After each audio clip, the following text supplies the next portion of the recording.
Hello friends, আমি মৌমিতা। আমি আবার চলে এলাম আমার গার্ডেনিংয়ে একটা নতুন ভিডিও নিয়ে।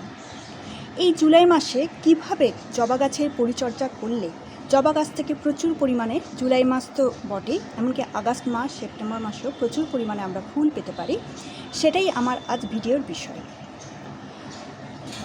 এই জুলাই মাসে কোথাও কোনো জায়গায় ঝিরঝিরে বৃষ্টি হচ্ছে, আবার কোনো জায়গায় মুষলধারে কোনো দিন বৃষ্টি হচ্ছে, আবার কোনো দিন প্রচণ্ড রোদ দেখা দিচ্ছে সকাল থেকে দুপুর পর্যন্ত, আবার কোনো সময় আকাশ মেঘলা হয়ে থাকছে। সুতরাং কিভাবে কি খাবার দিলে বা কি টিপস ফলো করলে জুলাই মাস, আগস্ট মাস জুড়ে, এমনকি সেপ্টেম্বর মাসেও প্রচুর জবা গাছ থেকে ফুল এবং কুড়ি পাবো, সেটাই আজ আমার ভিডিওর বিষয়। সুতরাং সমস্ত ভিডিওটি মন দিয়ে দেখবেন, স্কিপ করে চলে যাবেন না। এই জুলাই মাসে যেদিন প্রচুর বৃষ্টি হবে বা ঝিরঝির করে বৃষ্টি হবে, সেদিনকে কোনো সার, টবের মাটিতে কোনো সার প্রয়োগ না করাই ভালো। যেদিন দেখবেন যে রোদ উঠেছে, মোটামুটি আকাশ রোদে ভরা আছে, আকাশটা পরিষ্কার আছে, ক্লিয়ার আছে, সেদিনকে আপনারা লিকুইড হোক, কোনো লিকুইড সার হোক বা ড্রাই কোনো সার, আপনারা জৈব সার আপনারা প্রয়োগ করতে পারেন।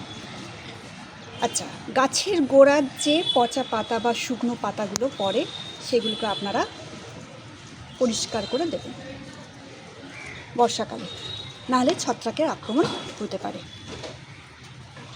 আচ্ছা, আর একটা কথা হচ্ছে, গাছে বৃষ্টির পর যদি, প্রচণ্ড বৃষ্টির পর যদি টবের মাটিতে জল জমে থাকে, তাহলে হেলিয়ে আপনারা বৃষ্টির পর হেলিয়ে জলটাকে ফেলে দেবেন, নিকাশ করে দেবেন।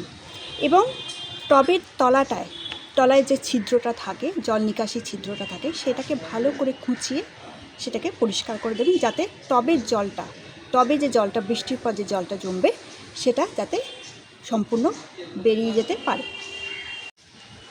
টবের মাটিতে বেশি জল প্রয়োগ করবেন না, মাটি যাতে এরকম ঝুরঝুরে থাকে সেটা দেখবেন।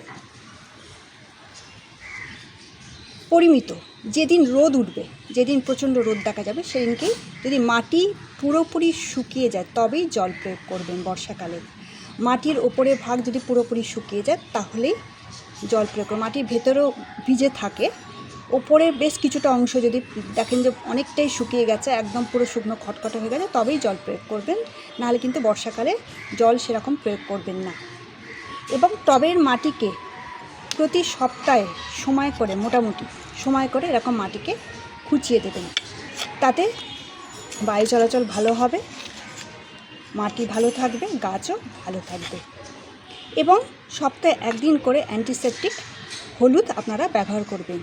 যেহেতু আমি আমার আজকের খাবারে একটা উপাদান হচ্ছে হলুদ, সেহেতু আমি আজকে মাটিতে হলুদ প্রয়োগ করব না। এবার আমি যে খাবারটি আজ দেখাবো সেটা হলো পটাশিয়াম এবং নাইট্রোজেন সমৃদ্ধ একটি খাবার, সেই সঙ্গে অ্যান্টিসেপটিকও বটে। এবং এমন একটি খাবার আমি চুজ করেছি এই জুলাই মাসে, যেটা হচ্ছে মাটিকে আমলিক করবে, পটাশিয়াম যোগাবে এবং মাটিতে নাইট্রোজেন যোগাবে। এবং আমি কি নিয়েছি এতে নিয়েছি আমি লেবুর খোসা, মুসম্বি লেবুর খোসা। আমি একটা মুসম্বি লেবুর খোসা এবং কিছু চা পাতা মানে ছোটো 1 চামচ, চায়ের চামচের 1 চামচ মতো চা পাতা আমি নিয়েছি একটা গাছের জন্য। একটি মুসম্বি লেবুর খোসাকে আমি এবং একটি ছোটো চায়ের চামচের 1 চামচ চা পাতাকে আমি একদিন ভিজিয়ে রেখেছি। কত জলে? 500 মিলিলিটার জলে, মোটামুটি আন্দাজ মতো এই পাত্রটার আধ পাত্র মতো, অর্থাৎ একটা বড় মগের হাফ মগ মতো জলে আমি ভিজিয়ে রেখেছি, একদিন মতো আমি ভিজিয়ে রেখেছি।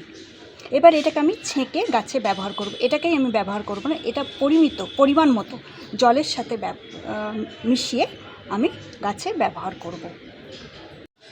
দেখুন, ছেঁকে নেওয়ার পর তরলটা হালকা হলুদ বর্ণের দেখতে লাগছে, অর্থাৎ মুসম্বি লেবুর খোসা একদিন ভিজিয়ে রাখার জন্য তরলটা হালকা হলুদ বর্ণ ধারণ করেছে। আর একটিও চা পাতা দেখবেন যেন একটিও চা পাতা না থাকে, তাহলে কিন্তু গাছের গোড়ায় অর্থাৎ মাটিতে ফাঙ্গাল ইনফেকশন হতে পারে বর্ষাকালে।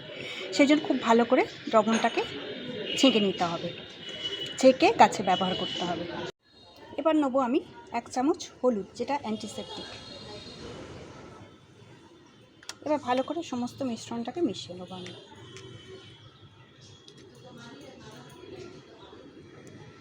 ভালো করে মিশিয়ে নিতে হবে। এই পাত্রে আমি 5 লিটার জল নিয়েছি। এর সাথে আমি এই দ্রবণটা মিশিয়ে দেবো।